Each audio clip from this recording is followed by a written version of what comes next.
augmentation yi tenirul en compte en réalité les gaps qu'il y avait déjà en place. su ma jëlee l'université Bambey que je connais un peu mieux, rien que la prise en charge des salaires des enseignants, il y avait un gap de 1,6 milliard. Or l'augmentation c'est 1,2 million. Ce qui veut dire que dès l'année prochaine, malgré l'augmentation, les problèmes vont revenir. Et c'est pareil pour les autres universités. Donc là, je pense que y a non seulement ça, mais il y a aussi des factures d'électricité qui sont évaluées à presque 2 milliards pour l'université de Bambey. Ce qui veut dire qu'en fait, beaucoup d'efforts ont été faits. Il y a envisagé aussi on a entendu le président, le plan qu'il mène en place, le ministre a annoncé des assises. Il y a beaucoup de trucs en vue. Mais l'immédiat, en réalité, beaucoup de en compte, merci. Merci beaucoup, honorable Mohamed Sall. Honorable Abdou Karim Sall, vous avez la parole. Honorable Moussa Sarr Mangawadjal.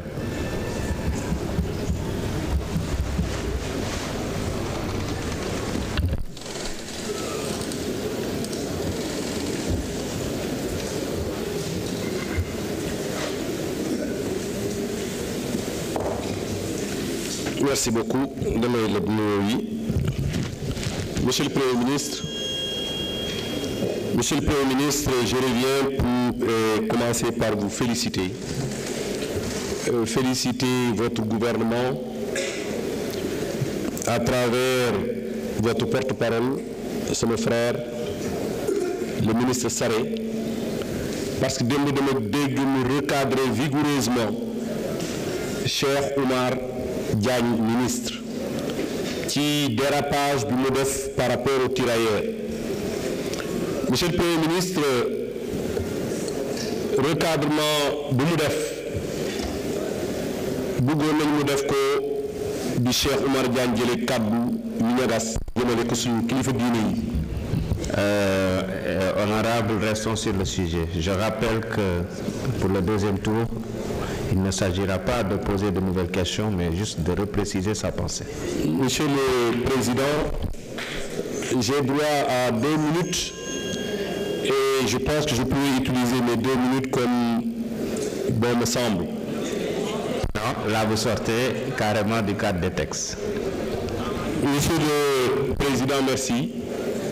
Monsieur le Premier ministre, par rapport à li nga xam ne bëggoon naa ko wax mën naa wax ne sama temps li ci des bëreetul waaye mën naa eggali ci li nga xam ne moom mooy sujet yi ma njëkkoon a abordé muy la taxe sur les appels entrants. Monsieur le Premier ministre, je pense que vous n'avez pas répondu à cette question.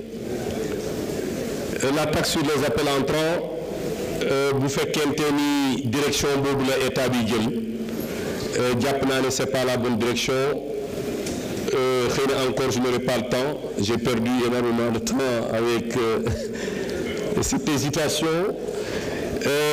Dans tous les cas de figure, je suis disposé, peut-être avec le ministre en charge des télécommunications et le ministre de l'économie, pour faire ma contribution sur ce sujet. Je vous remercie. Merci beaucoup, honorable Abdou Karim Sall. Honorable Moussa Sarr, vous avez la parole. Honorable Ismaël Diallo se prépare.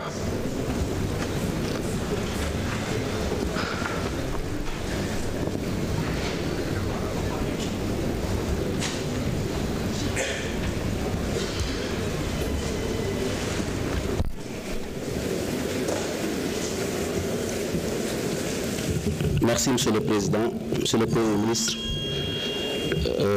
Je vous remercie d'avoir répondu à mon interpellation sur les pôles. Je voudrais préciser que mon intention, comme dans mes propos, peut-être que j'ai parlé à emploi, vous n'avez pas compris, il n'y a rien d'excessif. J'ai posé juste une question. Et c'est heureux que vous nous expliquez que vous êtes en phase de projet. Mais c'est une question qui a sa raison d'être. Et je rappelle que je ne l'ai pas inventé aussi. Je l'ai lu dans votre projet à la page 78. Il est bien indiqué 8 pôles avec des appellations. Maintenant, comme vous avez dit que ce n'est pas le cas, je m'en tiens à ce que vous avez dit, Monsieur le Premier ministre. Sur une affaire, je parlerai des inspecteurs et contrôleurs du travail, Monsieur le Premier ministre. C'est un corps de l'administration composé de sortants de l'ENAM. Nous recevons tous des critiques, en tout cas des Sénégalais, sur le sujet. Des Sénégalais qui n'ont aucune compréhension de leur mission. Mais la vérité est que c'est le code du travail qui est obsolète. Vous l'avez rappelé tout à l'heure en disant qu'il y a des réformes qui sont envisagées. Mais je pense quand même qu'il faudra mettre, si tel n'est pas le cas, dans le code du travail, des dispositions contraignantes qui vont permettre aux inspecteurs du travail de régler certaines situations au niveau même de l'inspection du travail. Parce que c'est des questions de droits acquis. Quand on parle du salaire, quand on parle du congé, on n'a pas besoin de renvoyer ces questions au niveau du tribunal du travail. C'est des questions qui peuvent être réglées séance tenante.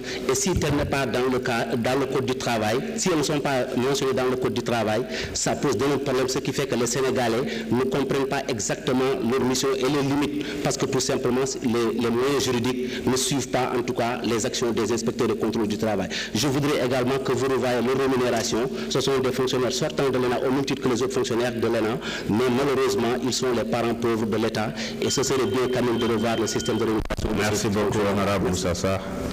Honorable Ismaïla Diallo mën nga ñëw jël kàddu. Honorable Abdoulaye Tall mën nga waajal. Merci beaucoup, Monsieur le Président. Monsieur le Premier ministre, j'en étais à la souveraineté pharmaceutique.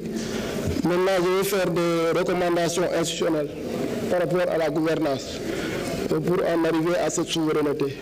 Moi, je recommande la création d'un poste de conseiller technique à la pharmacie en tant que tel, de faire une organisation de conseil interministériel annuel pour évaluer le projet, parce que nous avons un modèle inspirant qui est l'Algérie. Aujourd'hui, l'Algérie a 80% de produits locaux. Donc, bu ñu jàllee ci loolu dafay am recommandation par ministre. Pour le ministre de la Santé, dafay defal protocole de prescription. C'est-à-dire que ñi nga xam ne ñooy bind ordonnance yi moo xam médecin yi la moo xam sage-femme yi la que ñu leen di imposer ay garab yoo xam ne fii lañ ko defaree ñu koy bindal sénégalais yi. loolu day tax ñi nga xam ne ñooy produire localement aussi tam seen médicaments yi mën a génn bu ko defee dina wàññi coût médicament bi parce que dañ koy jàmbat tout le temps. boo jëlee ministère des finances peut-être ñun dañuy wax incitation fiscale bien vrai que ñu ngi wax que ne wax dëgg yàlla Sénégal yëpp dañu war a góorgóorlu ci fiscalité mais ñi nga xam ne dañuy ñëw pour investir war nañ leen mën a accompagner de manière allégée pour que ñu mën a installer wu. régime douanier bi aussi tam bu ñu mënoon créer benn régime spécifique pour les produits pharmaceutiques dina baax ñu am accès au terrain, accorder des baux d'amphithéotiques et développer des parcs industriels. Concernant le ministre de l'énergie, moom dañuy fexe ba fekkee wàññi kilowatt bi ba nga xam ne dañuy am accès à l'énergie pour mën a industrialiser. Bon di dalal xelu waa Guinguinéo ne leen di politique déclaration de politique générale ku dégg général xam na ne da nga wax de manière générale sur les thématiques te man dama bokk ci groupe parlementaire boo xam ne dañ ma dénkoon wàllu santé mais pour vous rassurer maa ngi bind benn livre blanc ci li nga xam ne moom laa gis ci 21